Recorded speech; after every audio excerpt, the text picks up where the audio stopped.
Lo que tiene el deporte es que puede variar desde competiciones internacionales, retransmitiéndose a millones de personas, hasta desafíos y torneos de barrio, y ambos se juegan con la misma intensidad.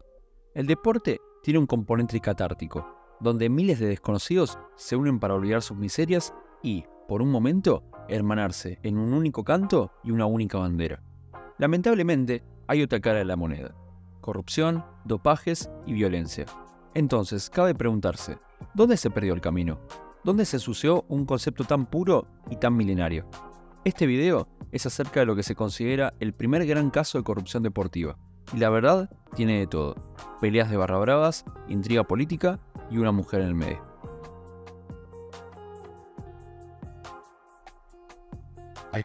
Entonces, ¿cuándo empezó todo esto? Bueno, hay que trasladarse al Imperio Romano. De la misma forma que el deporte sirve como un cable a tierra para los fanáticos, para los romanos era una forma de soportar las pestes, plagas, sismos, corrupción interna, inestabilidad política y a veces todo al mismo tiempo. Con tal de que los ciudadanos no se alcen y busquen una mejor alternativa a esta vida de mierda, los césares desarrollaron todo un sistema de entretenimiento: los circos, coliseos e hipódromos. ¿Qué importa si el lunes los bárbaros saquearon y quemaron nuestra casa y si mitad de nuestros seres queridos murieron en la peste del jueves? Hoy es día del Coliseo y Carpoforo va a luchar contra un jabalí y un oso. ¿Qué importa si el César usó el dinero de nuestros impuestos y se lo gastó en un prostíbulo?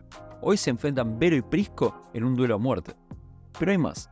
A esto se le sumaba una entrada gratuita y se repartía alimento y granos entre el público. Era como si hoy la entrada a un Boca River sea gratuita y el patio de cancha te lo donen. Yo no sé si me quejaría tampoco. De hecho, el poeta Juvenal es quien mejor documentó este sistema.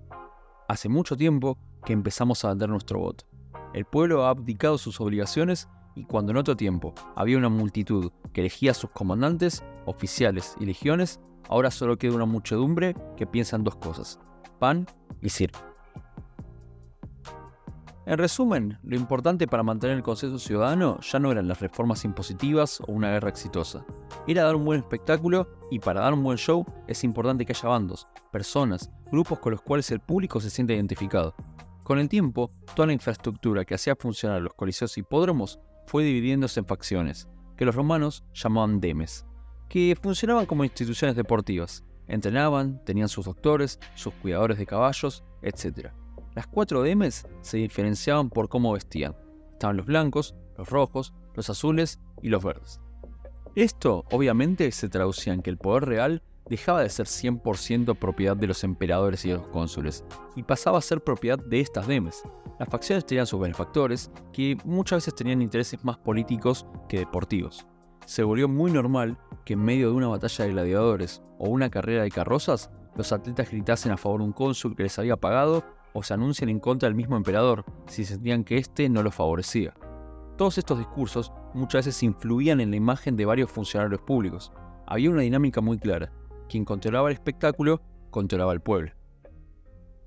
Con el tiempo, solo quedaron 2 equipos: los azules, normalmente asociados a la aristocracia romana, contra los verdes, que eran vistos como una nueva clase pujante de arrendatarios.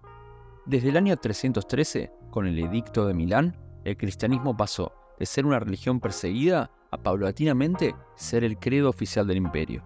Los azules eran cristianos calcedonios, lo cual básicamente significaba que veían a la figura de Cristo con una doble naturaleza, tanto divino como humano. Mientras tanto, los verdes eran monofisistas, lo cual sostenía que Jesús tenía una sola naturaleza, que era la completamente divina. Todas estas diferencias, sin embargo, no impedían que ambas facciones trabajasen en colusión para voltear a algún funcionario que no les guste. De hecho, cualquier emperador, para sobrevivir, tenía que apoyar alguna de las dos facciones y así evitar que conspiren juntas. Toda esta introducción es porque es necesario entender el importantísimo rol que el circo y los deportes en general tenían en un imperio romano que se estaba yendo para abajo. Así llegamos al momento de la historia que nos compete, comienzos del año 532. El imperio ya había sido fracturado. Roma había caído hace ya 60 años y quien gobernaba el Imperio Romano de Oriente, también llamado Imperio Bizantino, era Justiniano, que no era muy popular. Aunque técnicamente él apoyaba a la facción azul, el apoyo no era muy correspondido que digamos, ya que tanto él como su tío, el emperador anterior, habían tenido un origen muy humilde, lo cual chocaba contra la representación aristocrática de la facción azul. Por otro lado, como era un cristiano calcedonio, tampoco le iba a ser fácil cambiar de bando y comenzar a apoyar a la facción verde, que eran monofisistas. ¿Qué hizo Justiniano entonces para tratar de ganarse al pueblo? Comenzó a rodearse de las mentes más capaces que pudo encontrar. Narcés era un eunuco liberado por Justiniano que le ayudó a mantener el orden social. Belisario fue uno de los más grandes y brillantes generales de la historia y logró frenar la guerra contra el imperio persa. Juan de Capadocia ayudó con reformas impositivas a llenar las arcas imperiales y contribuyó a reformar todo el código civil romano. Sin embargo, estas nuevas leyes comerciales apuntaban a una sociedad más equilibrada en detrimento de la aristocracia azul. Lamentablemente, ni siquiera esto lo pudo ayudar Justiniano. En el año 532, el resultado de una carrera de aurigas fue poco claro. Como otras tantas veces, se armó una reyerta muy similar a la que ocurre en los estadios, que terminó con un asesinato. Los legionarios romanos apresaron a los culpables y, como dictaminaba la normativa de la época, los encerraron para ejecutarlos al día siguiente. Sin embargo, durante la noche, un miembro de la Deme Azul y uno de la Deme Verde lograron escaparse y se refugiaron en una iglesia cercana, donde quedaron rodeados de una turba enfurecida. El pueblo quería que los legionarios de Justiniano lo ejecuten ahí mismo, mientras que tanto la facción azul como la facción verde presionaron al emperador a que los perdone enteramente. Justiniano, haciendo afán a que el que mucho abarca poco aprieta, decidió perdonarles la vida, pero condenarlos a prisión. A nadie, pero nadie, le gustó la resolución de Justiniano, que se apuró a declarar una nueva carrera el 13 de enero para olvidar el asunto. El día era de máxima tensión, y ambas facciones habían conseguido el apoyo de los aristócratas que se oponían a Justiniano, así también como de los nuevos arrendatarios y senadores que querían mejorar su posición. Calcedonios y monofisistas dejaron de lado sus discusiones para unir fuerzas por un objetivo común: la destrucción de Justiniano.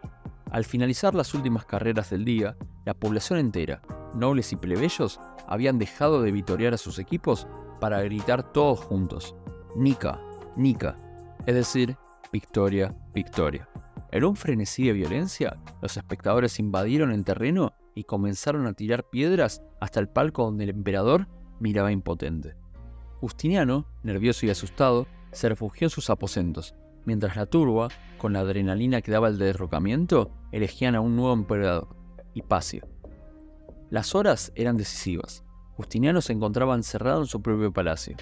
La guardia imperial, leal todavía al emperador, se ofreció a escoltarlo hacia el puerto para que pudiese huir de forma segura. Pero, ¿se acuerdan que dijimos que Justiniano trataba de juntarse con las personas más brillantes? Bueno, alguien más influía en sus decisiones. No era un general y tampoco era un cónsul. Era su propia esposa, Teodora. Teodora también era de origen humilde, y a diferencia de Justiniano, no tenía ninguna intención de morir sin ser emperadora, de forma que dio un plan. Con el público enfurecido, aún en el hipódromo, envió a Narcés, el eunuco, infiltrado. Con un poco de carisma y un poco de sobornos, Narcés convenció a los líderes de la facción azul a que se retiren del recinto, recordándoles que, a fin de cuentas, Justiniano apoyaba a los azules y el nuevo emperador bien podría irse con los verdes. Una vez que los azules que Narcés pudo convencer se marcharon del recinto, Belisario entró con una legión del ejército imperial y una sola orden: matar a todo el mundo que estuviese adentro, sea azul o sea verde. Más de 30.000 personas murieron ese día en Constantinopla, casi el 10% de la población. Durante mucho tiempo no se volvieron a correr carreras y el poder que las facciones y el circo habían tenido fueron sofocadas por un emperador que había dejado algo en claro: acá no se jodía. Queda una pregunta por responder. Si las dos facciones tenían a Justiniano montado en un huevo, entonces, ¿por qué Justiniano tenía más apego a los azules?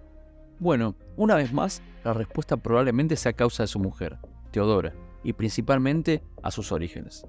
Teodora, como habíamos dicho, también tuvo un origen bastante humilde. De muy chica, su padre, que trabajaba como adiestrador de osos para la facción verde, murió en un accidente. Desolada y con muy pocos recursos, su madre envió a sus hijas, incluida Teodora, a robar la ayuda a los capataces de la facción verde, que durante tantos años habían sido parte. Estos líderes la sacaron a patadas y, para su sorpresa, quienes la acogieron fueron sus acérrimos rivales, la facción azul, que la dejaron vivir en el sótano del hipódromo. Años más tarde, Teodora había pasado a trabajar en burdeles como bailarina exótica y viajó por Oriente y Egipto, donde terminó siendo golpeada y abandonada por un general. Una vez más, fue la facción azul quien la rescató, llevándola de vuelta a Constantinopla, donde conoció a Justiniano. Es más, la influencia de Teodora sobre Justiniano era tan grande que hasta logró que el emperador aboliese una ley antigua que prohibía a los senadores casarse con bailarinas.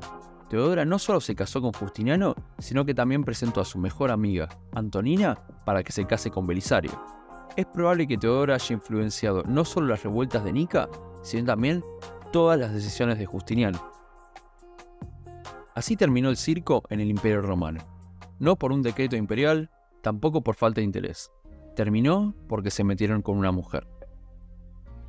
Muchas gracias por ver este video. Si te gustó, te sugiero que lo compartas y te suscribas a Granadín. Tu suscripción me ayudaría mucho para seguir publicando contenido como este. Seguro nos vemos en un próximo video.